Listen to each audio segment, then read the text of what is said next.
mengapa Anas bin Malik mencium telapak tangan Nabi. Saya berjumpa dengan ulama, saya cium tangannya. Ulama dari Maroko, keturunan Sayyidina Hasan. Setiap kali mau dicium, ditariknya tangannya. Setiap kali dicium, tangan saya bersentuh, tangan saya sendiri saya cium. Karena tangan saya bersentuhan dengan tangannya. Salah satu mengambil barokah adalah dengan cara mencium telapak tangan. Hajar Aswad juga dicium. Kalau nggak bisa mencium Hajar Aswad, dipegang Hajar Aswad. Tangan kita yang bekas cium kita cium. Salah satu asbab turunnya barokah. Yang 70.000 berkeliling sejak hari pertama diciptakan Al-Baitul Ma'mur, tidak pernah berhenti, bertambah terus setiap hari. 70.000, 70.000, 70.000, 70.000 sampai hari kiamat. Dan malaikat itu bertasbih, Subhanallah walhamdulillah, la ilaha illallah, Allahu Akbar. Lokasinya, letak posisinya setentang sejajar dengan Ka'bah. Jadi kalau diletakkan Ka'bah tepat di atas, kalau dijatuhkan batu kerikil dari Al-Baitul Ma'mur, tepat jatuh di atas Ka'bah. Apa hubungannya dengan Ka'bah? Nabi Adam alaihissalam melihat malaikat di Al-Baitul Ma'mur itu waktu dia masih di surga. Setelah dia turun ke bumi, dia rindu dengan Al-Baitul Ma'mur. Kata Allah Subhanahu wa taala, supaya engkau terobati rindumu dengan Al-Baitul Ma'mur, maka buatlah bangunan yang sejajar dengan Al-Baitul Ma'mur. Lokasi tapak membuat Ka'bah itu dari Allah Subhanahu wa taala. Maka Nabi Adam pun membangun.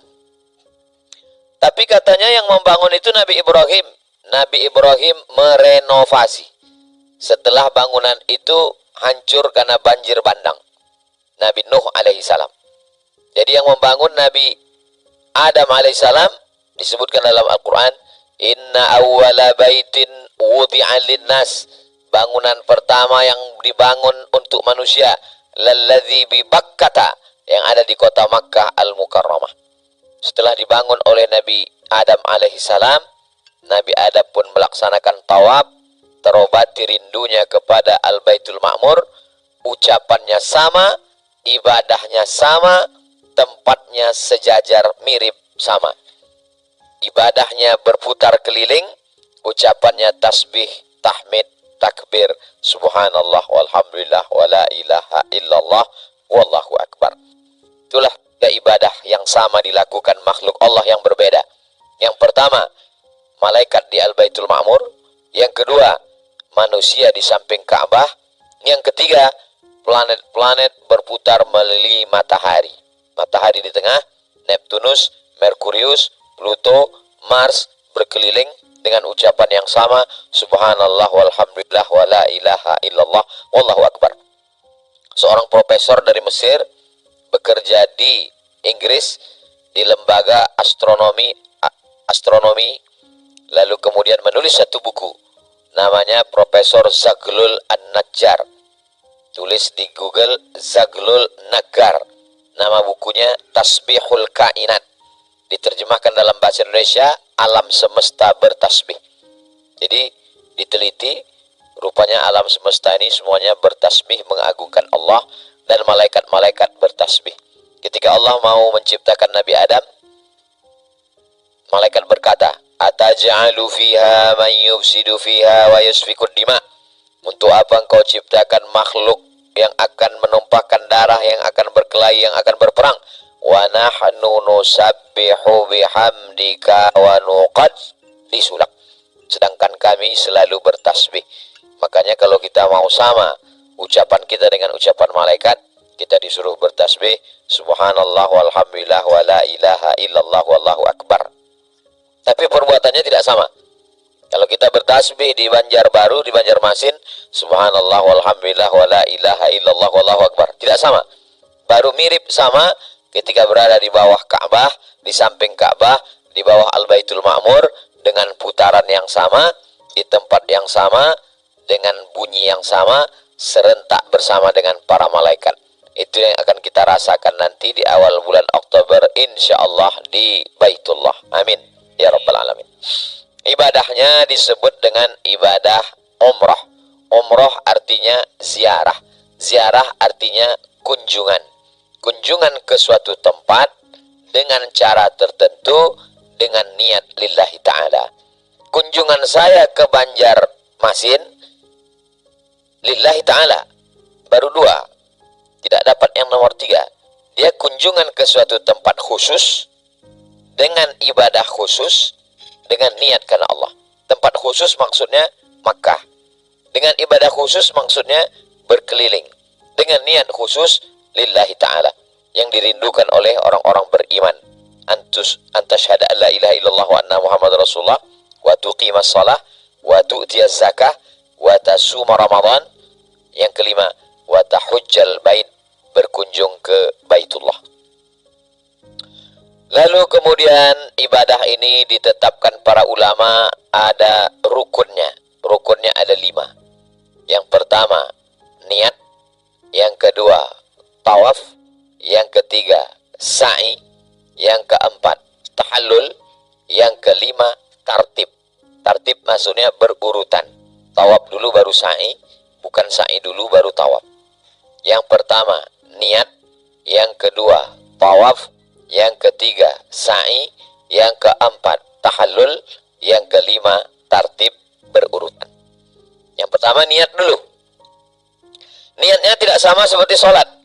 Kalau sholat, tidak ada tempat berniat. Bisa berniat di hotel, bisa berniat di kamar, bisa berniat di jalan, bisa berniat di musola.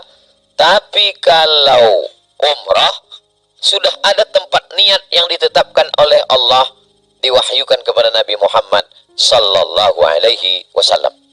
Posisi Makkah di tengah. Kalau datang dari arah Irak, jadi kalau Makkah jam 2 Irak, maka dia mesti berhenti di satu tempat namanya Zatu Irqin. Semua jamaah yang datang dari arah Irak berhenti di Zatu Irqin. Di Zatu Irqin itulah dia berniat, labbaik Allahumma umrah, labbaik Allahumma umrah. Kalau dia datang dari arah Najd, Najd angka 5, jadi posisi jamnya Najd angka 5.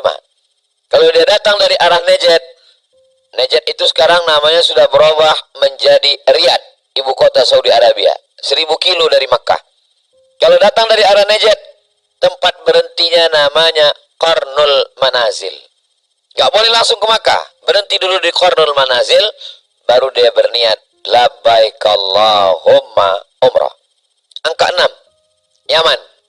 Kalau datang dari arah Yaman, maka dia mesti berhenti di bukit namanya Yalamlam.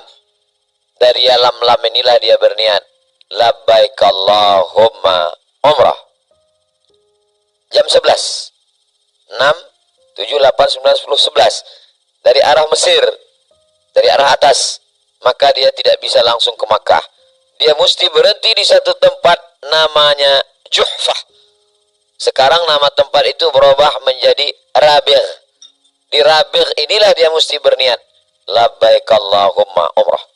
Kami dengan Ustaz Atta naik kapal laut 2 hari 2 malam dari Kairo. Kapal berhenti di Rabigh, mandi bersih pakai kain ihram, labbaik Allahumma umrah, baru kapal lanjut menuju Jeddah. Kalau datang dari arah Madinah, maka dia mesti berhenti. Bapak Ibu, ingat baik-baik, ini akan keluar dalam UAS, ujian akhir semester. Yang datang dari arah Madinah tidak boleh langsung ke Makkah. Dia mesti berhenti di satu tempat namanya Zulhulaifah. Ingat, Zulhulaifah. Jangan pulang dari sini nanti ditanya sama anak, apa aja tadi kata Ustaz Somad? Pusing lah pokoknya, angka-angka banyak sekali ini makin pusing mama dibuatnya. Ingat rekening listrik lagi.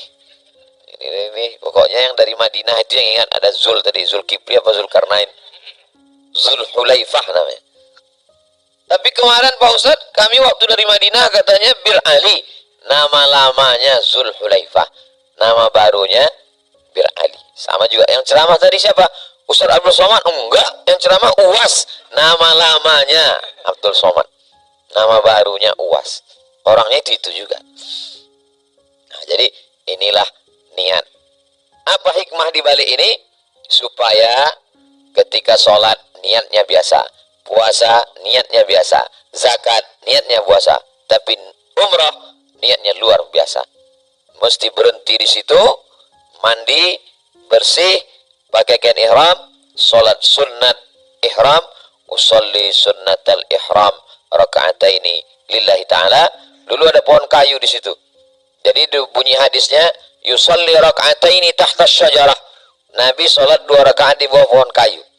Pohon kayunya sudah tak ada lagi, diabadikan menjadi masjid. Itulah dia masjid, namanya Masjid Bi'ru Ali. Bi'ru artinya sumur, Ali, sumur Ali. Karena berat kalimat Bi'ru, hilang hamzahnya, jadi Bir Ali. Bir Ali artinya sumur Ali. Jadi ada preman baru taubat, dikasih tahu sama ustadz pembimbing, nanti kita ke Bir Ali. Ustadz, saya ini taubat mau meninggalkan bir ini, jangan ajak lagi saya ke situ Pak Ustadz. Bi'ru Ali. Sampai di situ kita udah mandi di Madinah, sudah bersih-bersih, udah pakai kain ihram. Lalu kemudian sampai di Bir Ali, sholat sunat tahiyatul masjid. Habis itu sholat sunat ihram. Habis itu baru berniat 3 saja. Labbaika Allahumma umrah. Labbaika Allahumma umrah. Labbaika Allahumma umrah. Tapi Ustadz kami yang ngajar niatnya panjang Pak Ustadz. Nawaitul umrata wa ahramtu biha lillahi ta'ala. Boleh, nggak salah. Tapi saya biasa kalau ngasih umroh pengalaman dulu. Peserta umroh saya itu resiko tinggi. Nggak bisa ngapal panjang-panjang. Dibaca awal hilang ujung, baca ulung hilang pangkal, dibaca tengah ujung pangkal hilang. Jadi saya pilih yang paling singkat. Labbaika Allahumma umrah. Saya pun kalau ngajar almarhumah mak saya gitu. Apa yang paling pendek? Labbaika Allahumma umrah. Ya ini cocok nih, sesuai kata dia. Nah, setelah itu perhatikan semua larangan-larangan ihram. Yang perempuan jangan sampai menutup wajah, menutup tangan pakai kaos tangan, jangan sampai terbuka aurat. Yang laki-laki sebaliknya, jangan sampai menutup kepala, jangan sampai pakai sepatu, jangan sampai pakai helm. Jangan sampai di Makkah lihat ada jual peci, topi bagus dipasang. Jangan sampai ngerumpi, ceritakan aib orang, kawan belanja gak berhenti-berhenti dari mulai anak onta sampai cucu onta. Jangan sampai buat maksiat, melihat yang tidak baik. Lalu kemudian lebih banyak mengucapkan talbiyah. Labbaik Allahumma labbaik, labbaik la syarika laka labbaik, innal hamda wan ni'mata laka wal mulk la syarika lak. Kalau ada kawan yang sebelah mulai aja ngobrol, gimana kabarnya anak Syamsuddin? Labbaik Allahumma labbaik, labbaik la syarika laka labbaik, innal hamda wan ni'mata laka wal mulk la syarika lak. Kira-kira Ustaz Somad di bis mana deh? Kok nggak kelihatan? Labbaik Allahumma labbaik, labbaik la syarika laka labbaik, innal hamda wan ni'mata laka wal mulk la syarika lak. Jalannya lurus, bisnya dingin, perut kenyang, habis makan snack. Baru 5 kali talbiyah. Lebih baik tidur daripada ngomongin orang. Lalu kemudian berhenti untuk menikmati santap siang. Makan boleh, ke toilet hati-hati. Toilet karena jamaah banyak, ramai, kotor, najis. Kalau buka kain ihram, kalau ke toilet hati-hati. Lalu kemudian ibu-ibu jangan sampai pegang sabun ada parfum wangi-wangi, nggak boleh, kena denda.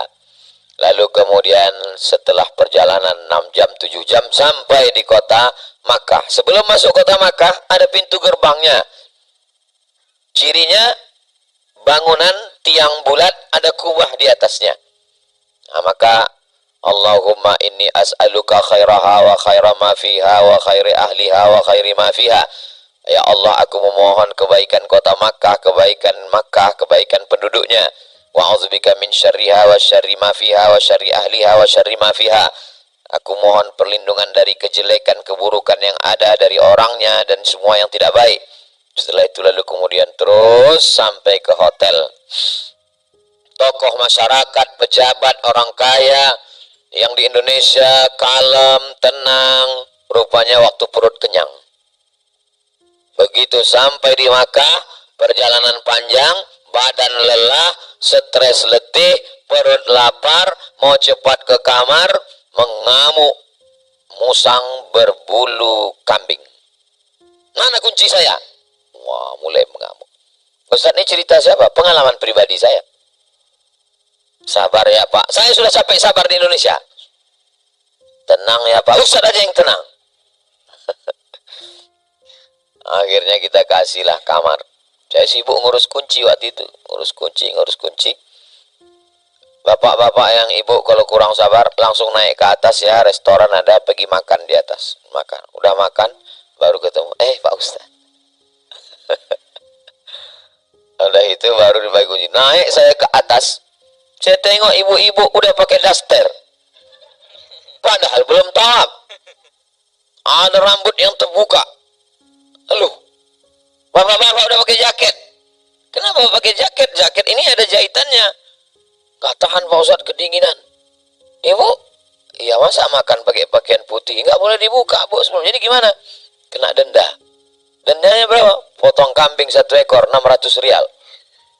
Langsung buka kalkulator, 600 kali 3.000. Nggak ada duit Pak Ustadz. Mana nih Pak Ustadz? Nggak sanggup potong, maka kasih makan 6 fakir miskin. Kambing nggak sanggup, makan fakir miskin. Berapa orang? 6 orang. Berapa? 90 rial. Ketetapan pemerintah Saudi Arabia. Hitung lagi, 90 rial kali 35.000. Nanti mau beli ceret kuning, beli rantang, beli. Gak cukup Pak Ustadz. Kalau begitu kalian mesti puasa 3 hari. Puasa, sedang tadi aja kami gak tahan Pak Ustadz. Kalau gitu kalian berdosa semua. Kalau gitu kami milih dosa aja lah Pak Ustadz. Stres saya menghadapi jamaah. Dia bilang dia pilih dosa. Aduh. Tapi itu jamaah bukan dari Kalimantan Selatan. Dari mana? Adalah, nggak boleh sebut daerah. Setelah bersih semua, makan, sehat, siap, barulah turun menuju Masjidil Haram. Sampai masuk pintu Masjidil Haram, Allahumma antas salam. Ibu nggak usah stres masalah bacaan, ikut aja apa kata pembimbing. Allahumma antas salam. Kalau hafal ikut, kalau nggak hafal ujungnya salam. Allahumma antas salam wa minkas salam wa ilaika ya'udus salam fahayyina rabbana bis salam wa adkhilnal jannata daras salam tabarakta rabbana ta'ala dzal jalali wal ikram. Langkah kaki kanan jamaah. Allahumma aftah li abwaaba rahmatik. Allahumma aftah li abwaaba rahmatik.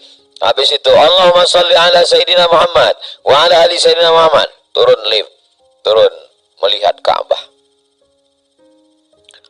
Melihat Ka'bah, banyak yang terpukau. Ingat, setiap melihat sesuatu yang agung mulia, ingat Allah. Tasbih, tahmid. Jangan mentang-mentang dari Kalimantan Selatan melihat Ka'bah. Wow, amazing. Setelah itu membaca doa. Lupa. Apa doa melihat Ka'bah Ustaz? Allahumma zid hazal baita tashrifan wa ta'ziman wa takriman wa mahabatan wa birra. Allahumma zid man syarrafahu wa karramahu wa azzamahu tashrifan wa ta'ziman wa takriman wa mahabatan wa birra. Kalau kebetulan bukunya bisa digantung di leher, dilihat bagus. Tapi Pak Ustadz, saya kalau ngelihat mesti ada megang kacamata satu. Kacamatanya mesti digeser, kadang dekat, kadang jauh. Kalau gitu nggak usah lihat buku, takut orang ramai. Takutnya masih sibuk lihat buku, lihat kanan udah Afrika semua. Mana orang Kalimantan nih lah. Jadi ikut aja. Itulah gunanya dari sekarang, setiap habis selesai sholat itu dibaca. Tapi umroh ini nggak ada rukun qaulinya. Beda sama sholat. Kalau sholat mesti ada qauli Fatihah. Kalau nggak ada Fatihah, la salata, tidak sah sholat liman lam yaqra bi Fatihatil kitab. Kalau umroh nggak ada. Jadi andai ibu bapak dari mulai berali sampai tahallul nggak baca apa-apa sama sekali, hanya niat saja, umrohnya sah. tawafnya diam, sa'inya diam, umrohnya sah. Namanya umroh diam. Gak umroh silent. Jadi ada kawan saya pulang haji. Pas pulang haji dia bilang, "Mat, ada jamaah kami. Waktu tawaf diam aja. Waktu sa'i diam aja. Pas saya tanya, dia nggak ingat bacaannya, nggak bisa membaca. Tapi pas pulang pakai jubah, pakai sorban." Saya bilang, "Apa salahnya?" "Ya nggak ada salah sih, cuman aku ingat lucu aja," kata dia. Ya bagus. Jadi tidak ada salah sama sekali. Andai ada di antara bapak ibu jamaah berangkat dari mulai birali sampai tahallul, mulutnya pakai selasiban, gak bergerak sama sekali, umrohnya sah. Nah, jadi jangan sampai nggak daftar, nggak berangkat gara-gara kenapa nggak berangkat? Khawatir Pak Ustadz baru hafal doa 2 putaran. Itu sunat semua, baik. Andai tidak, maka tetap baca tasbih, tahmid, takbir. Mencari pojok Hajar Aswad. Begitu dapat pojok Hajar Aswad, lihat pembimbing, lihat ke atas ada lampu warna hijau, lalu angkat tangan. Bismillah, Allahu Akbar. Kalau bisa mencium Hajar Aswad, cium Hajar Aswad. Tidak bisa mencium Hajar Aswad, tangannya megang Hajar Aswad, tangan yang bekas megang Hajar Aswad itu dicium. Kalau enggak juga bisa melambaikan tangan dari jauh. Bismillah, Allahu Akbar. Habis itu lalu kemudian menuju tapak kaki Nabi Ibrahim. Allahumma adkhilni mudkhala sidqin wa akhrijni mukhraja sidqin waj'alni min ladunka sultanan nasira. Apa kedengaran Pak Ustadz? Kalau yang di situ hanya jamaah Indonesia kedengaran. Tapi kalau udah campur sama jamaah lain, yang India kuat juga, ya kan doa. Banyak jamaah itu yang tidak fokus karena ustadz yang suara depan nggak jelas dicampur suara Turki, campur suara India. Jadi dia nengok-nengok aja gitu. Jangan sampai begitu. Akhirnya karena bingung ada pula yang buka handphone, nah langsung streaming. Kita ini masih ibadah, ini ibadah, ini rukun. Jangan sampai rukun. Bayangkan kalau dalam rukun kita main-main handphone. Nah, jadi fokus saja. Kalau nggak bisa ikut banyak suara, subhanallah walhamdulillah wa la ilaha illallah wallahu akbar. Subhanallah walhamdulillah la ilaha illallah wallahu akbar. Pojok Hajar Aswad. Subhanallah walhamdulillah wa la ilaha illallah wallahu akbar. Subhanallah. Lalu kemudian sampailah ke rukun Yamani. Disebut rukun Yamani, rukun artinya tiang. Yamani tiang yang mengarah ke Yaman. Disebut dengan rukun Syami karena rukun yang mengarah ke negeri Syam, Suriah, Damaskus, Suriah, Lebanon, Yordania, Palestina. Rukun Syami namanya. Disebut dengan rukun Iraqi karena dia mengarah ke Irak. Tidak ada rukun Kalimantani. Rukun Yamani, rukun Syami, rukun Iraqi, rukun Hajar Aswad. Dari rukun Yamani ke Hajar Aswad doanya berubah. Rabbana atina fid dunya hasanah wa fil akhirati hasanah wa qina azaban nar wa adkhilnal jannata ma'al abrar ya aziz ya ghaffar. Allahumma inna nas'aluka ridhaka wal jannah wa na'udzubika min sakhatika wan nar. Lalu kemudian sampai ke Hajar Aswad, angkat lagi tangan. Bismillah, Allahu Akbar.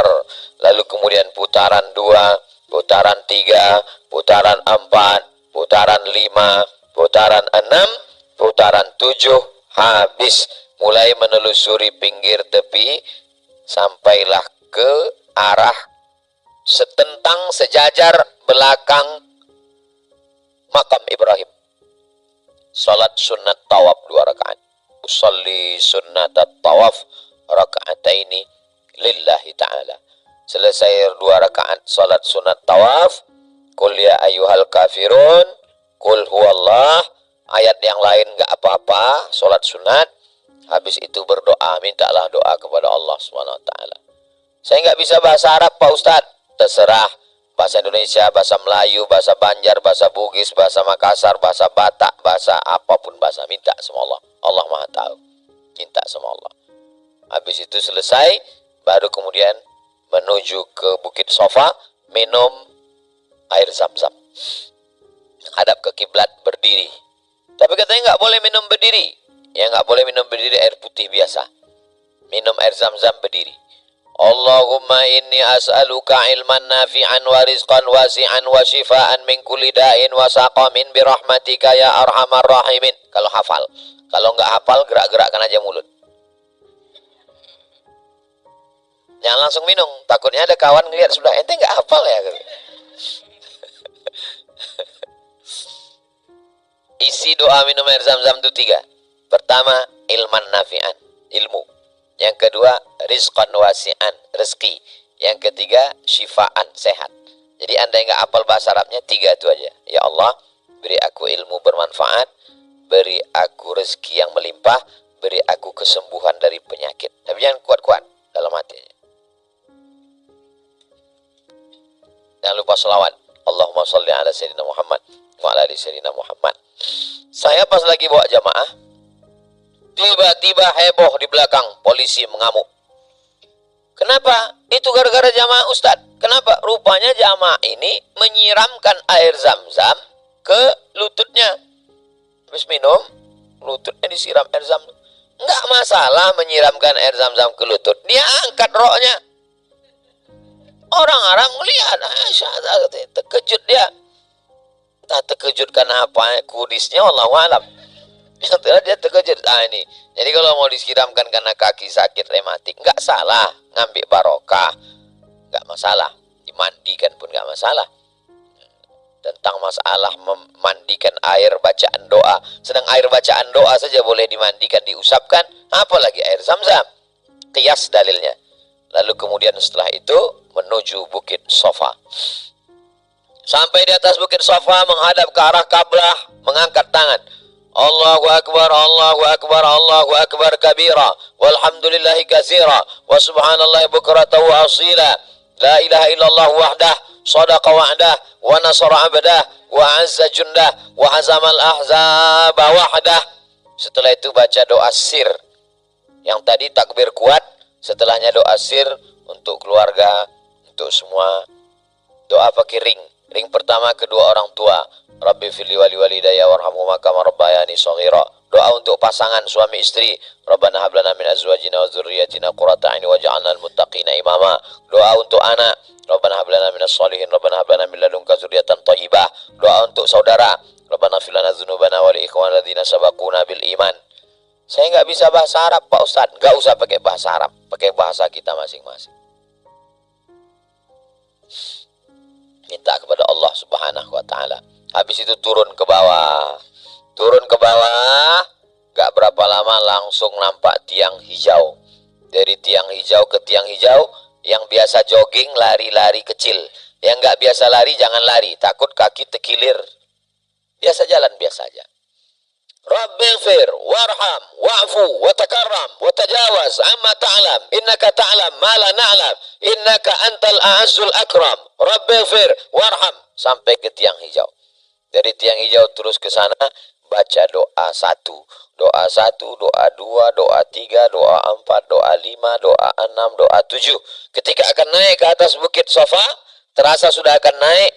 Inna safa wal marwata. Itulah pentingnya kita baca doa-doa ini setiap 1 hari 5 kali.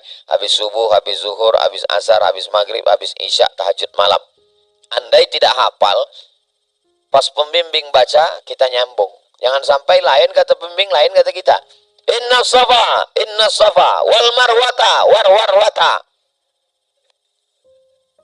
Tapi kalau kita udah sering baca, kita langsung nyambung. Kayak Yasin, kalaupun kita baca sendiri nggak hafal, tapi kalau baca rame-rame hafal.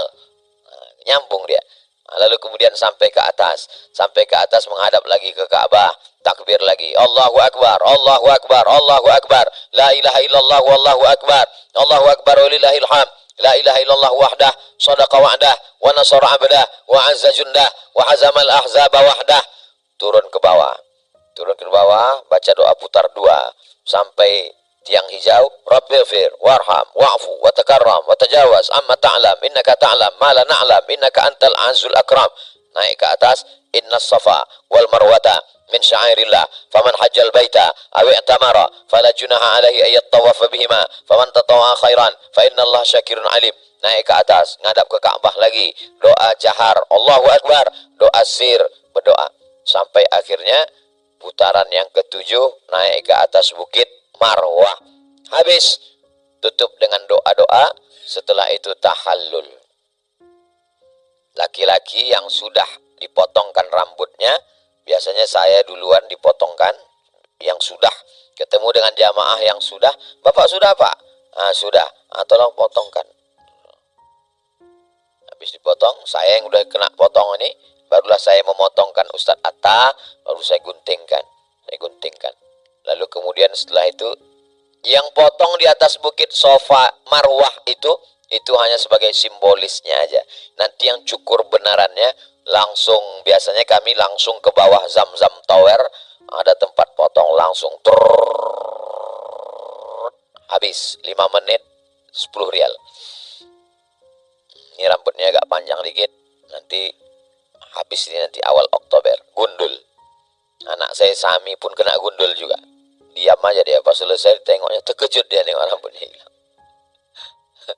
Bagi perempuan hanya ujung rambutnya saja. Jangan sampai ibu pergi sendiri ke situ minta potong juga. Pulang nanti ke Banjarmasin kaget suaminya, kenapa ada ABRI masuk desa ini pulang.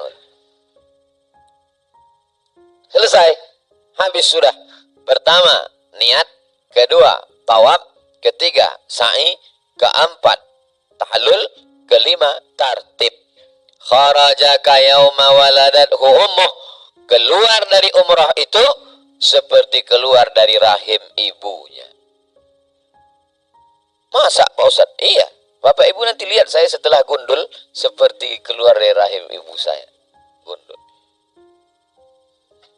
Sebagaimana rambut itu bersih semua dari dosa, begitulah bersihnya. Lalu kemudian setelah itu kita jaga kesucian ini. Aibun, taibun, wa ila rabbina hamidun. Kami sudah kembali bertaubat, bersih, menghadap Allah, hanya memuji Allah. Alhamdulillah. Yang berangkat kita, yang tawaf kita, yang sa'i kita, tapi sesungguhnya itu qudrat iradat kehendak dari Allah. La haula wa la quwata illa billah. Selesai itu, besoknya mau umroh lagi. Umroh sunat. Pergi ke Tanim.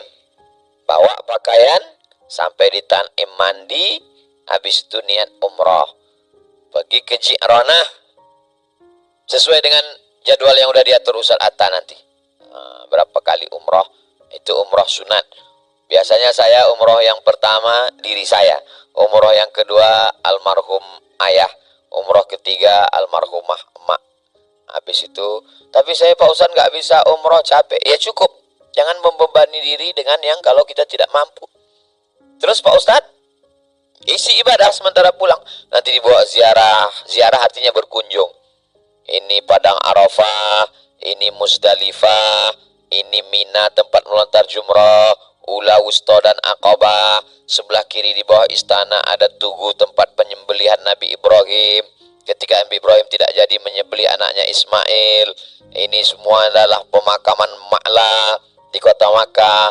Ini Masjid Jin, ini perluasan Masjidil Haram. Maka ini semua untuk menjadi pelajaran, mudah-mudahan kita bisa berhaji ke Baitullah. Anggap perjalanan umroh. Apa boleh umroh belum haji Pak Ustadz?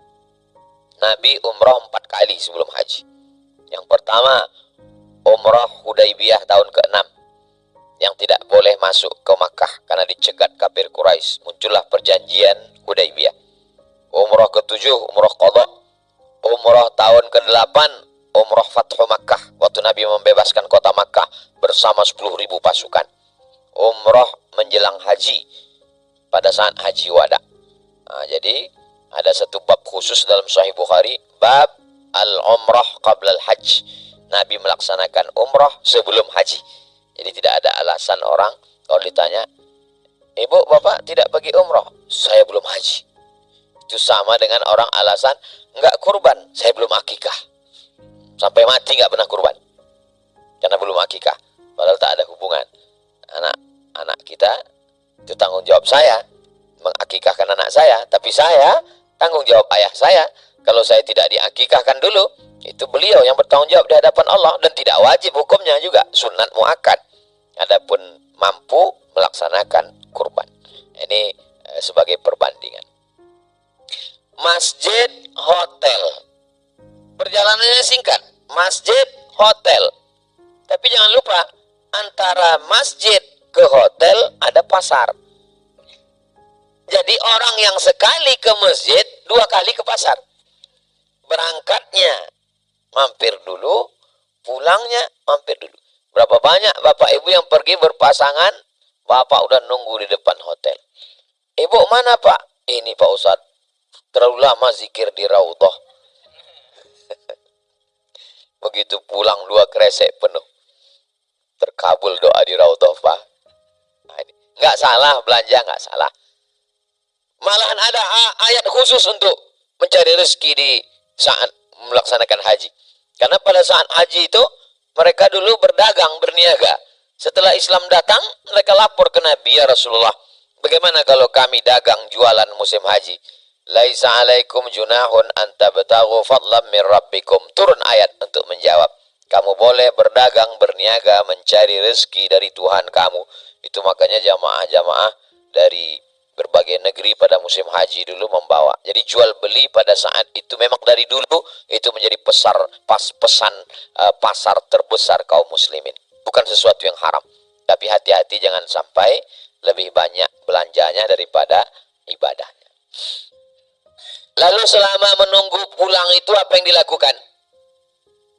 Masjidil Haram disucikan Nabi Ibrahim dengan anaknya Nabi Ismail untuk 3. Antahira baitiyah, wahai Ibrahim dan Ismail, sucikan rumahku, kata Allah. Untuk siapa? 3 orang. Lit-ta'ifin, orang yang tawaf. Wal-akifin, orang yang i'tikaf. War-rukka'is sujud, orang yang banyak rukuk dan sujud. Maka perbanyaklah 3 ibadah. Yang pertama, lit-ta'ifin, banyak-banyak tawaf. Yang kedua, wal-akifin, banyak-banyak i'tikaf. Yang ketiga, waruka'is sujud, banyak-banyak rukuk sujud. Tegak rukuk sujud, tegak rukuk sujud.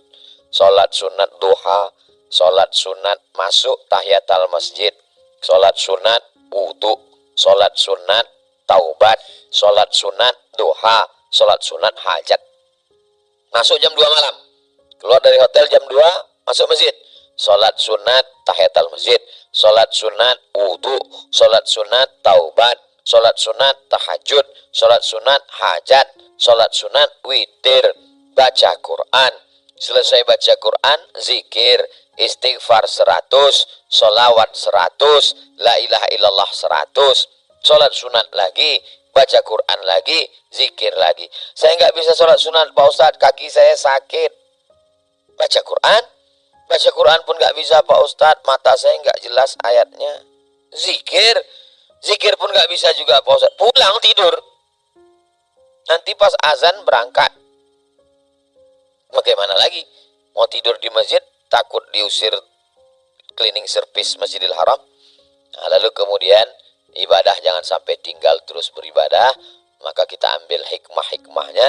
Nanti kita ada pengajian tablik akbar di kota Makkah Al-Mukarramah bersama Ustadz Hatta dan sahabat-sahabat semua dari Sabang sampai Papua, Malaysia dan Brunei Darussalam, insyaallah. Mudah-mudahan tercapai berkat doa Bapak Ibu semuanya. Amin. Nanti jamaah kita Madinah dulu saatah. Sampai Madinah. Zaman saya dulu antrinya panjang, sekarang zaman sudah mudah sekali. Begitu sampai cop paspor langsung keluar. Memang perbaikan administrasi Saudi Arabia. Dulu petugasnya laki-laki. Laki-laki ini nggak mau tahu sama kita. Kita berdiri, dia ngobrol juga. Kita berdiri lama. Sekarang perempuan.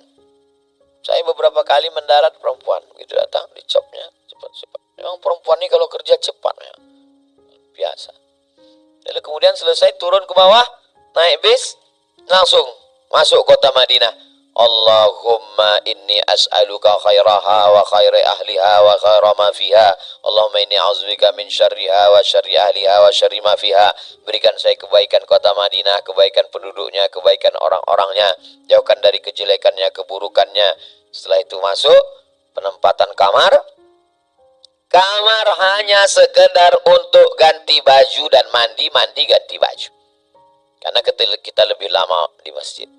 Habis itu dibawa oleh pembimbing masuk ke Masjid Nabawi, masuk dari pintu Babus Salam yang laki-laki, ibu-ibu masuk belakang Masjid Nabawi, sebelah kiri, sebelah kanan itu khusus perempuan. Kanan perempuan, kiri perempuan. Laki-laki dari depan masuk Babus Salam, jalan pelan-pelan sampai di depan makam Nabi. Assalamualaikum ya Rasulullah, Assalamualaikum ya Nabi Allah, Assalamualaikum ya Habib Allah.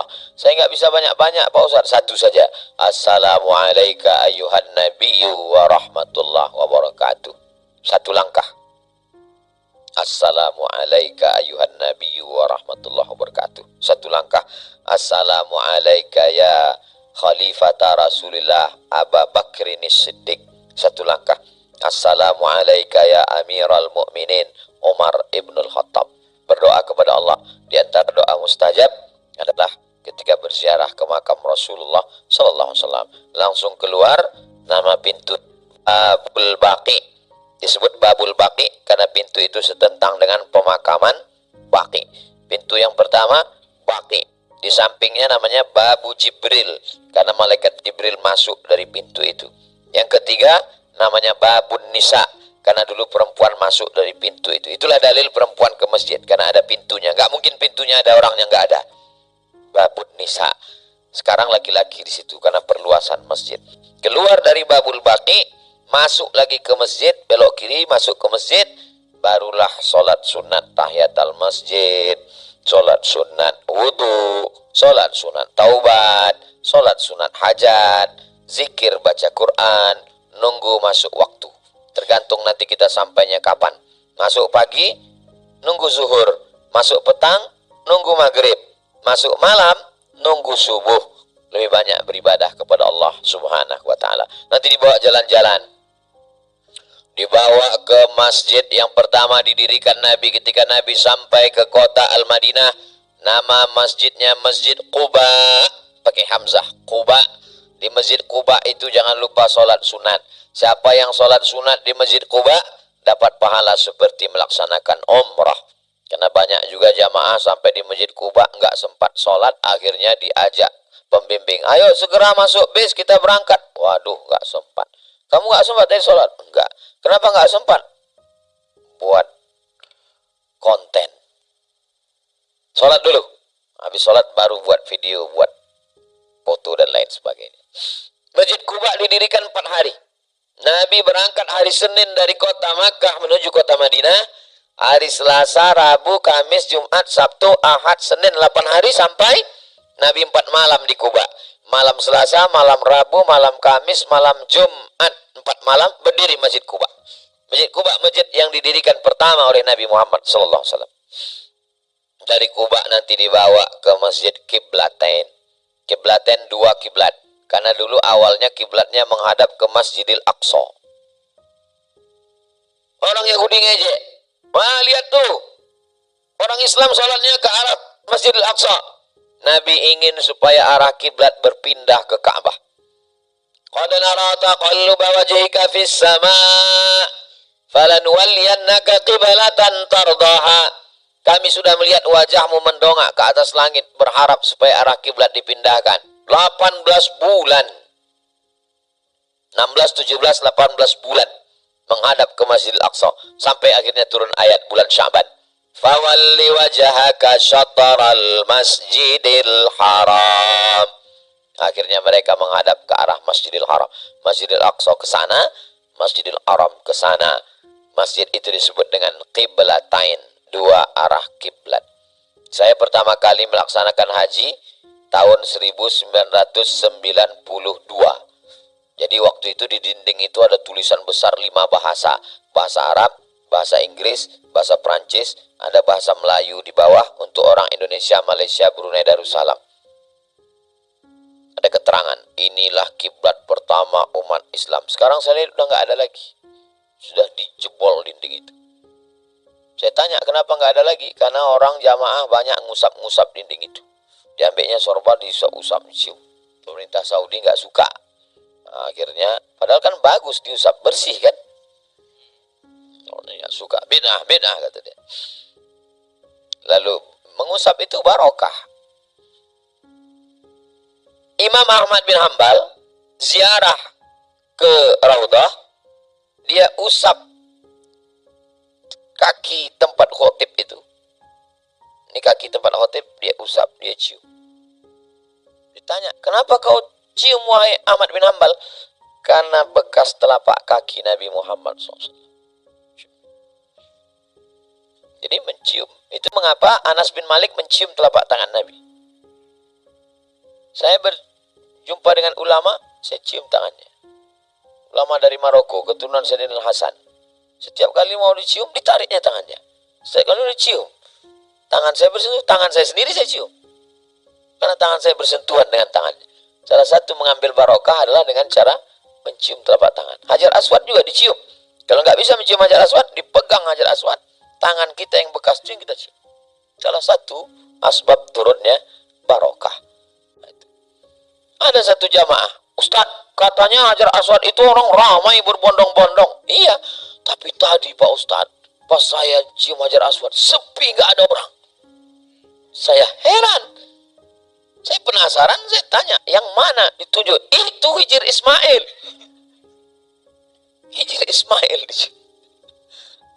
Nah, jadi yakinkan betul itu Hajar Aswad. Tadi saya cium Hajar Aswad, Pak Ustaz, kok lembut? Itu badan orang Afrika.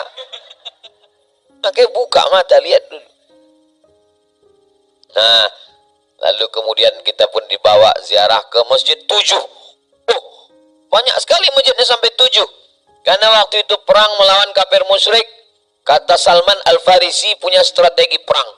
Bagaimana supaya orang Makkah tidak bisa masuk ke Madinah? Kita gali parit lebar sehingga kuda tidak bisa melompat. Nabi ikut menggali parit dan mengangkat itu. Nampak mereka perut Nabi itu basah karena keringat dan ada lumpur. Nabi ikut gotong royong ngangkat. Nabi itu bukan tunjuk-tunjuk angkat masuk surga sampai ngangkat, enggak. Nabi ikut gotong royong. Ambil barokah. Ada 7 pos. 7 pos tempat penjagaan penggalian parit itu dijadikan masjid, dijadikan satu. Itulah dia Masjid 7. Disebut juga dengan Perang Ahzab. Kenapa disebut Perang Ahzab? Perang koalisi kafir musyrik menyerang Nabi dengan orang Yahudi. Disebut juga dengan Perang Khandaq. Karena Khandaq artinya parit. Jadi nanti lokasinya itu satu. Masjid 7, Perang Ahzab, Perang Khandaq itu sama. Jangan sampai jamaah kelahi dengan terapel lain. Enggak enak Pak Ustaz, mereka dibawa ke Perang Ahzab, kami kok enggak. Ya itulah. Perang Ahzab, Perang Khandaq, Masjid 7. Habis itu dibawa ke lokasi Perang Uhud. Tempat yang kita naik, bukit kecil itu namanya Jabal Rumat. Rumat pemanah. Adapun bukit Uhud, itulah yang di belakang yang panjang itu bukit Uhud. Jadi jangan bilang, saya tadi naik ke bukit Uhud. Kita nggak naik ke Uhud. Kita sedang melihat bukit Uhud yang panjang. Lokasinya di daerah pebukitan Uhud. Di atas itulah pasukan pemanah disusun Nabi. Kata Nabi, saya akan berperang di bawah. Kalian menjadi pemanah di atas. Kalau saya menang, kalian jangan turun.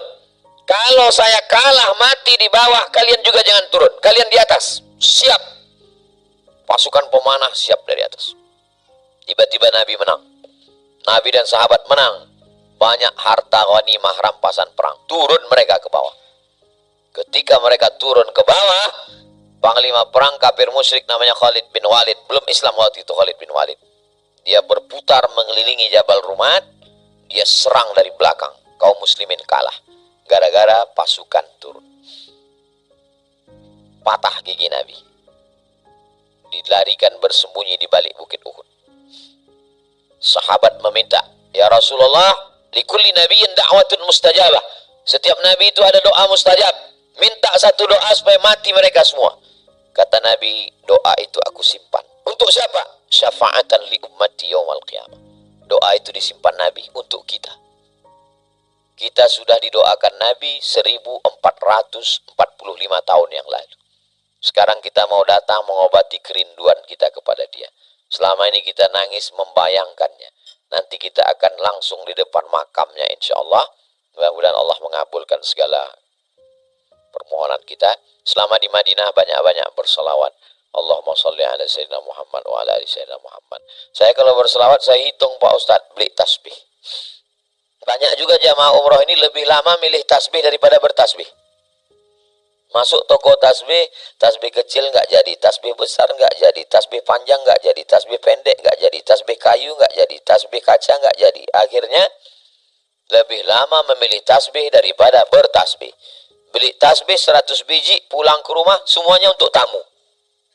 Tinggal satu tasbih digantungkan di mobil. Banyak mobil masuk surga, yang punya masuk neraka.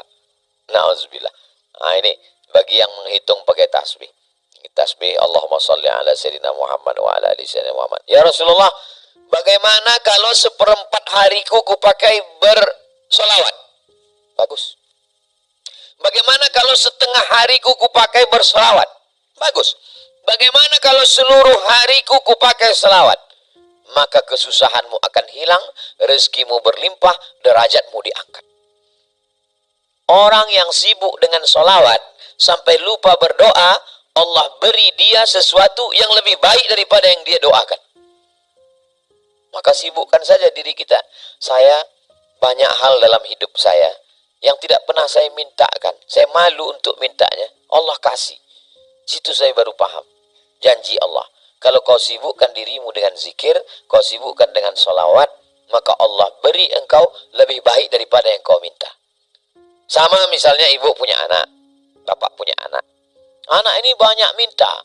Minta mobil, minta handphone, minta motor, minta uang, minta duit. Tapi anak yang satu lagi nggak pernah minta. Tapi dia prestasi. Nilainya bagus, orangnya sopan. Maka yang nggak minta ini diberi lebih banyak. Kenapa? Karena prestasinya. Prestasi kita apa? Kita nggak punya prestasi apa-apa. Kita hanya bisa bersolawat. Allahumma salli ala Sayyidina Muhammad wa ala ali Sayyidina Muhammad. Saya tidak mengandalkan jumlah. Jadi jumlah nggak terlalu saya hitung. Yang penting sering. Nah, jangan karena ngejar. Banyak juga orang ngejar. Saya satu hari mesti 1000. Karena ngejar angka, akhirnya bunyi selawatnya nggak jelas.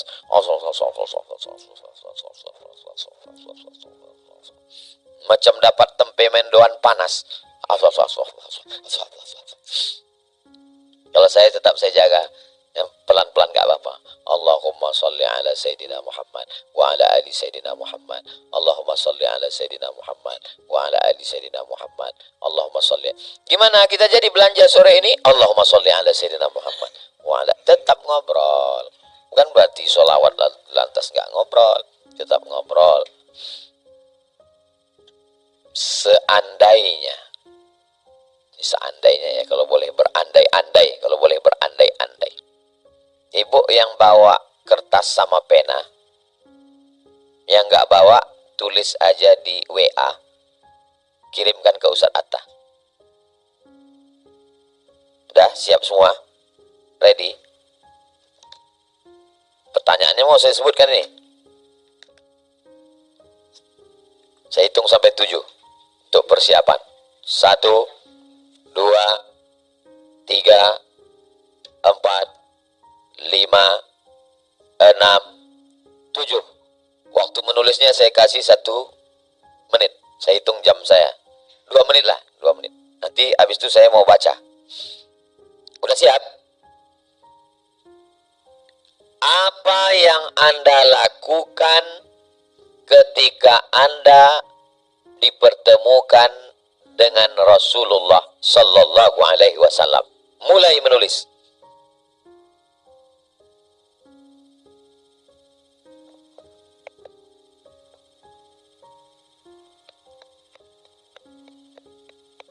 Sementara nulis saya minum teh dulu.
Siap Ustaz Atta.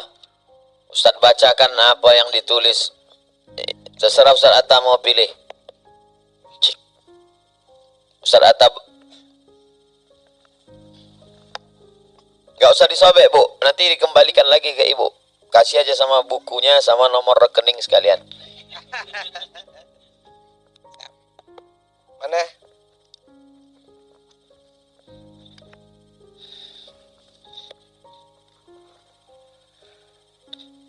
Udah ada yang ngirim Ustaz Atta? WA pertama yang masuk, jawabannya menangis. Kalau ketemu sama Nabi dia nggak bisa melakukan apa-apa, dia hanya menangis. Nggak tahu dia mau buat apa, hanya menangis di hadapan Nabi SAW.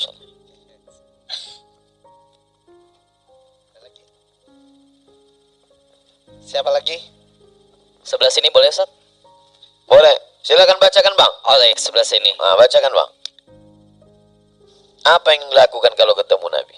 Ini jawaban dari ibu-ibu. Salawat, berdoa, meminta syafaat di hari kiamat, dan berkumpul bersama Rasulullah di surga.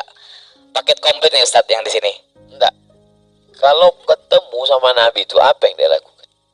Yang dilakukan Pas ketemu gitu, pas ketemu apa yang dilakukan? Izin Ustaz, akan mencium tangan beliau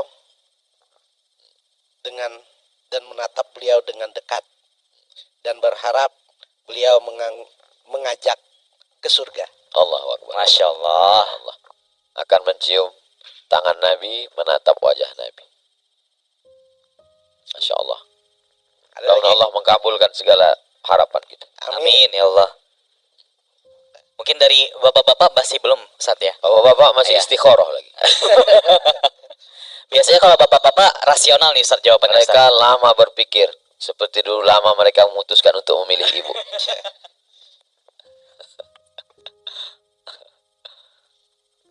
Ada tulisan ibu tentang pertanyaan tadi, ibu simpan, ibu bingkai. Itulah nanti yang akan ibu lakukan saat berjumpa dengan Nabi Muhammad SAW. Karena itu tulus dari lubuk hati ibu yang paling dalam. Ibu akan diam, ibu akan menangis, ibu akan menatapnya, ibu akan mencium tangannya, ibu minta syafaatnya. Bukan untuk ujian SNMPTN.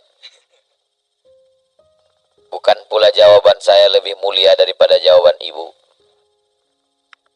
Cinta ada dalam hati kita masing-masing. Kita berangkat itu karena kecintaan kepada Nabi Muhammad SAW. Almar'u ma'aman ahab. Orang akan bersama dengan siapa yang dia cintai. Sebesar apa cinta kita kepada Nabi, sebesar itulah perjuangan kita untuk menolong Islam. Sebesar apa cinta kita kepada Nabi, sebanyak itulah selawat kita. Sebesar apa cinta kita ke Nabi, sekuat itulah motivasi kita untuk berangkat berziarah ke makam Rasulullah Sallallahu Alaihi Wasallam. Itu yang dapat saya sampaikan. Kalau ada pertanyaan-pertanyaan, kita akan bahas dalam tanya jawab. Saya kembalikan. Jangan kemana-mana, kita lanjutkan setelah yang satu ini. Jamaah. Belum kan ya. Baik, terima kasih banyak. Ucapkan terima kasih kepada Tuan Guru kita Haji Abdul Samad LC DSE PhD yang sudah memberikan tausiah sekaligus manasik umrah bersama kita di sini. Baik Ustadz, mungkin untuk tanya jawabnya langsung sekarang atau sekarang Ustadz ya. Boleh berapa pertanyaan dulu Ustadz? 3 dulu ya. Baik, 3 pertanyaan. Boleh dari ibu-ibu, boleh dari bapak-bapak, dan satunya lagi terserah nanti siapa. Silakan dari ibu-ibu dulu boleh. Yang ingin bertanya silakan dari ibu-ibu, boleh di belakang ya, silakan. Mikrofonnya ulun boleh pinjam dulu sama Ustadz Hatta. Baik, silakan. Assalamualaikum warahmatullahi wabarakatuh. Waalaikumsalam warahmatullahi wabarakatuh. Mungkin ini salah satu kekhawatiran saya pribadi. Alhamdulillahnya dalam kesempatan ini saya bisa berangkat umroh bersama anak saya yang kebetulan masih usia 1,5 tahun. Seperti yang tadi saya barusan lihat, Pak Ustadz juga membawa anak Ustadz pas ibadah umroh. Mungkin bukan bermaksud negatif, berpikir negatif, cuman mungkin kekhawatiran ketika melaksanakan ibadah anak tidak berada di dalam kondisi yang kurang baik atau kurang kondusif, kira-kira bagaimana umroh yang saya lakukan, apakah ada tips atau pesan Ustadz untuk kami sebagai orang tua dalam menjalankan ibadah umroh nanti. Demikian pertanyaan saya. Terima kasih. Baik, terima kasih. Dengan ibu siapa tadi namanya? Hisan, Khairatun Hisan. Khaira aja. Haira, baik Ibu Haira. Ini pertanyaan dari Ibu Haira tadi Ustadz, katanya kalau misalkan anaknya itu ketika beribadah itu rewel Ustadz ya, kira-kira itu seperti apa Ustadz? Boleh mau dijawab langsung atau tanya lagi Ustadz? Boleh saya jawab dulu. Baik, silakan Ustadz. Berangkat umroh Februari tahun lalu itu pas usia Sami 1 tahun. Selama di sana yang saya khawatirkan musim dingin nanti dia kedinginan, flu, karena pakai waktu dari Makkah ke Madinah kain ihram. Ternyata Masya Allah tabarakallah, dia tidak sakit sama sekali, tidak flu, tidak batuk, sehat walafiat.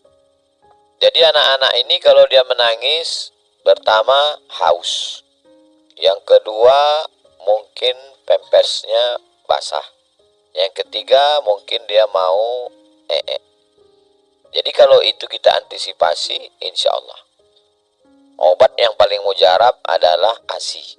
Nah, jadi selain itu doa, ibu tenangkan, insya Allah. Adapun masalah terkait dengan ibadah, sebelum tawaf ganti pempesnya, ganti pempes, karena kita tidak bisa membawa anak yang bernajis. Niat tawafnya, niat tawaf untuk ibu saja, niat tawaf untuk ibu atau bapak saja, tak bisa sekali niat dengan anak itu. Nah, supaya ibadah kita tidak rusak, kesehatannya insya Allah terjaga, ibadah anaknya, ibadah ibu bapaknya juga insya Allah. Jadi kekhawatiran saya sudah mengalami sendiri tahun lalu. Alhamdulillah, mudah-mudahan juga ibu bapak yang membawa anak-anak kecil insya Allah sehat walafiat. Amin ya rabbal alamin. Demikian, wallahu a'lam. Baik, demikian untuk selanjutnya silahkan dari bapak-bapaknya, boleh ada yang ingin bertanya silahkan. Kita masih buka sesi tanya jawab, Pak. Silahkan yang ingin bertanya. Baik, silakan Ustaz. Assalamualaikum warahmatullahi wabarakatuh.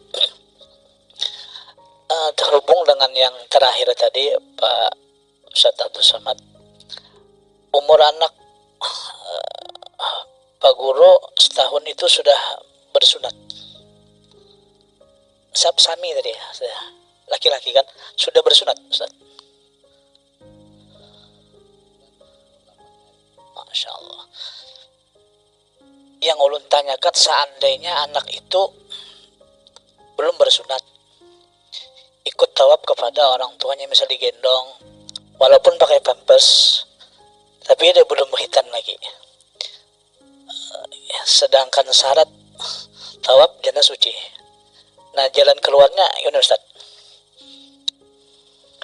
Kita tidak boleh sholat memegang membawa najis. Nah, Maka ibu bapak yang sholat membawa anak belum hitam.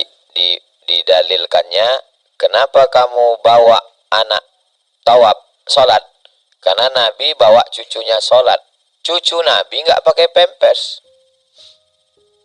Cucu Nabi nggak pakai pampers, dan cucu Nabi berkhitan waktu kecil. Bagaimana dengan anak yang tidak berkhitan?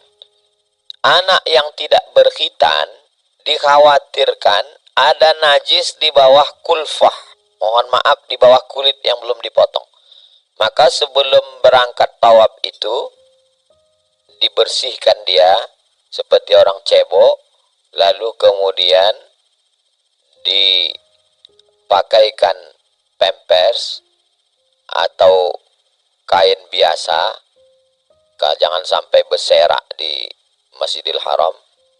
Maka insya Allah kita tidak membawa najis, karena najis yang disebut najis itu menggumpal dia di bawah kulit, bukan dagingnya itu. Jadi kalau dibersihkan sebelum berangkat itu, maka insya Allah selama putaran tawaf itu suci bersih. Kalau ragu, dak ma yaribuka ila ma la yaribuka, maka gantian ibu sama bapak. Waktu bapak tawaf, tinggal sa'i tak masalah. Sa'i tidak berwudu tak masalah. Membawa anak ni pun juga tak masalah. Yang jadi masalah ni tawaf. Nah, tapi kalau dilakukan semua yang sudah kita syaratkan kesucian tadi, maka insya Allah sahlah tawaf menurut para ulama dari berbagai mazhab yang saya kombinasikan. Wallahu a'lam, Ustaz. Barakallah. Ustaz, kemudian antum menerapkan ketika di pesawat menerapkan sholat pakai tayamum atau lihurmil waqti? Sholat di tempat tidak ada alat bersuci, air tidak ada, debu tidak ada, maka ulama terbagi tiga. Ulama mazhab Hanafi tidak wajib sholat karena tidak ada air, tak ada debu, maka sholat tidak wajib. Jadi kalau ada di antara keluarga kita yang tidak sholat, itu berarti dia punya dalil karena tidak ada air dan tak ada debu. Yang kedua, mazhab Hambali, sholat tanpa air dan debu, sholat saja. Yang ketiga, mazhab Syafi'i. Mazhab Syafi'i, sholat tanpa air dan debu, tanpa wudhu dan tayamum, nanti sampai di tempat tujuan, sholatnya diulang lagi. Nama sholatnya yang di tempat tujuan itu sholat i'adah. Sholat itu dibagi tiga. Sholat yang kita laksanakan zuhur ini, sholli fardhu zuhri arba'a raka'atin adaan. Sholat yang kita laksanakan zuhur ini mengganti yang kemarin, qadhaan. Sholat zuhur yang sudah dilaksanakan ternyata tidak sah karena di ujung kaki ada bekas cat.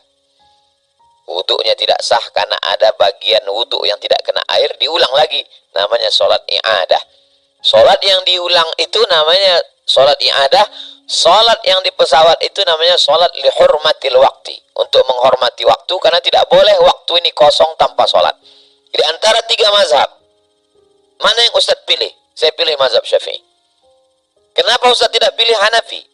Mazhab Hanafi paling enak, nggak sholat. Kenapa? Karena nggak ada alat bersuci. Gimana kalau ternyata nanti di akhirat saya dituntut, hai Abdul Somad, kamu punya utang karena kamu tidak sholat. Kenapa tak pakai mazhab Hambali?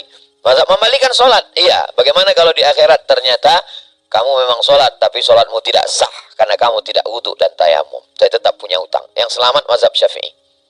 Di pesawat tetap sholat, dan sholatnya seandainya tidak sah tetap tergantikan. Itulah mengapa saya pakai mazhab Syafi'i, karena mazhab Syafi'i mazhab yang terkenal ahwat, tingkat kehati-hatiannya lebih tinggi.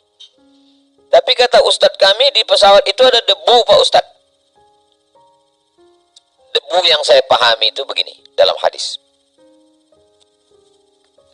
Ini tempat pelana kuda atau pelana unta. Ada cahaya matahari.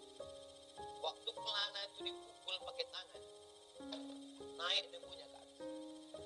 Waktu ibu jemur kasur zaman dulu berdebu, kasur sekarang enggak.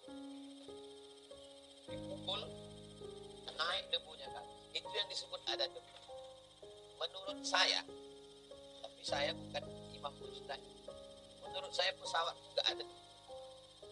Tapi kalau ibu bapak ikut pendapat yang mengatakan di pesawat ada debu, maka silakanlah bertayamum. Tapi kalau tidak, sholat saja tanpa wudhu dan tayamum, namanya sholat lihurmatil waqti. Nanti sampai di Madinah diganti namanya sholat i'adah. Kalau yakin di situ ada debu, dibuka jam dan cincinnya. Kalau dititipkan ke teman, ingat ke siapa menitipkan.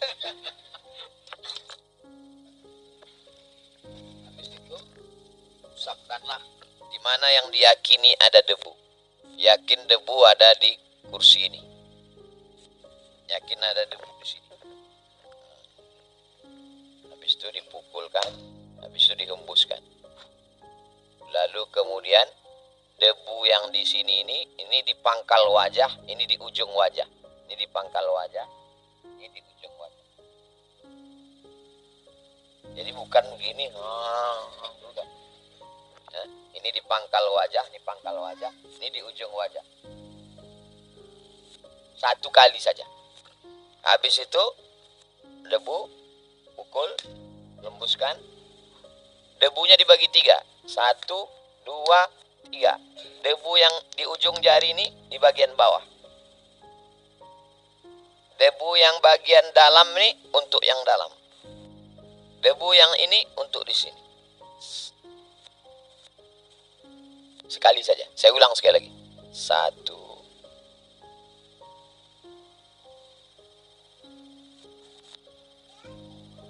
Bagian tayamum.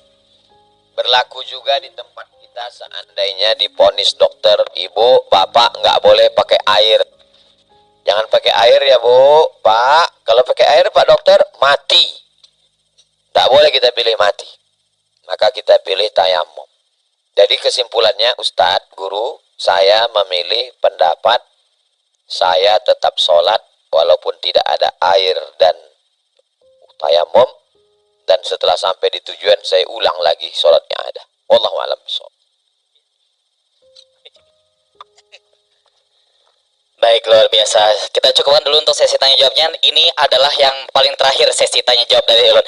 Ustadz, mungkin bisa saya wakilkan juga nih Ustadz untuk para jamaah. Kira-kira Ustadz, apa pesan yang bisa diberikan kepada jamaah umroh yang sekarang akan berangkat nih Ustadz? Apalagi tadi sebelum Ustadz datang tadi tanya jawab ke jamaah, banyak jamaah yang baru pertama kali ikut umroh, dan juga tentunya mungkin bagi jamaah yang di sini belum berkesempatan untuk umroh, kira-kira Ustadz, apa pesan yang bisa diberikan untuk bisa termotivasi agar fokus untuk beribadah selama di tanah suci Ustadz? Silahkan. Pertama, persiapan ilmu. Ngaji sama guru, tanya yang nggak tahu. Kirim WA ke Ustadz Atta, nanti Ustadz Atta jawab atau Ustadz Atta minta Ustadz Somad, saya akan kirimkan voicemail, kirimkan ke grup Umroh Kalimantan Selatan 2024. Saya kirimkan jawaban. Kecemasan, ketakutan dihilangkan dengan ilmu. Yang kedua, persiapan fisik. Jangan banyak minum es, jangan banyak gula, jangan banyak tepung, jangan banyak karbohidrat. Badan ringan, sehat, karena banyak ibadah perlu banyak bergerak. Dari sekarang mulai jalan kaki ke masjid, pulang, pergi, banyak jalan supaya terbiasa. Banyak berzikir, banyak doa. Ala bidzikrillahi tatmainnul qulub. Yang ketiga, kalau hati kita bahagia, badan kita ikut bahagia. Kalau hati kita susah, pikiran kita susah, badan kita ikut sakit. Bagaimana supaya kita bahagia? Kita akan bertemu dengan tempat-tempat orang yang kita cintai. Saya Pak Ustadz, jangankan ketemu orangnya, lewat di pintu gangnya aja hati saya bahagia. Bagaimana yang mau kita lewati ini adalah rumahnya, kampungnya, negerinya. Sayyidul awwalina wal akhirin, Sayyidul anbiya wal mursalin. Orang yang akan memberikan syafaat ke kita, orang yang menyimpan doanya untuk kita, orang yang merindukan kita, orang yang menjanjikan kita mereka nanti akan minum di haud telagaku. Siapa mereka ya Rasulullah? Amanu bi walam yarawni. Mereka percaya kepadaku walaupun pernah melihat aku. Yang dia sebutkan itu kita. Kita sangat bahagia. Kita rindu ingin berziarah ke depan makam. Kita ingin melihat Ka'bah. Kita ingin. Itulah puncak kebahagiaan kita. Kita sampai pada level tidak lagi bahagia karena materi, karena benda. Kita udah lewat itu semua. Kebahagiaan kita adalah karena akan berziarah ke tempat-tempat kelahiran, rumah makam lahirnya Rasulullah Shallallahu Alaihi Wasallam. Maka ini yang membuat kita merasa senang dan merasa bahagia. Kebahagiaan dalam hati kita itu melahirkan kimia-kimia yang menjalar ke otak kita, ke badan kita, sehingga kita menjadi sehat walafiat. Saya sering ditanya jamaah, Ustadz minum apa? Saya minum teh manis. Ustadz makan apa? Saya makan ketupat kandangan. Ada makan suplemen. Dokter ngasih tahu saya nggak usah makan suplemen. Nanti Ustadz kena buah pinggang. Nanti Ustadz cuci darah. Nanti Ustadz sakit. Saya percaya. Yang membuat kita sangat sehat itu apa? kita berjumpa dengan orang soleh, kita berjumpa dengan jamaah, kita menyampaikan ayat-ayat Allah, kita menyampaikan hadis Rasulullah, kita berjumpa dengan umat Nabi Muhammad SAW, berjumpa dengan para guru pewaris para nabi. Setiap tempat ketemu habaib, ketemu ulama, saya salaman, saya minta doa. Bagi saya itu membuat hati saya menjadi kuat, pikiran saya menjadi tenang.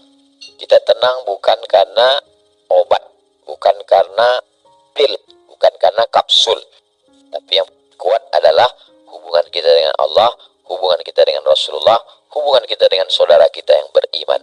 Insya Allah itu membuat kita sehat, bahagia, dan kita akan ke Bait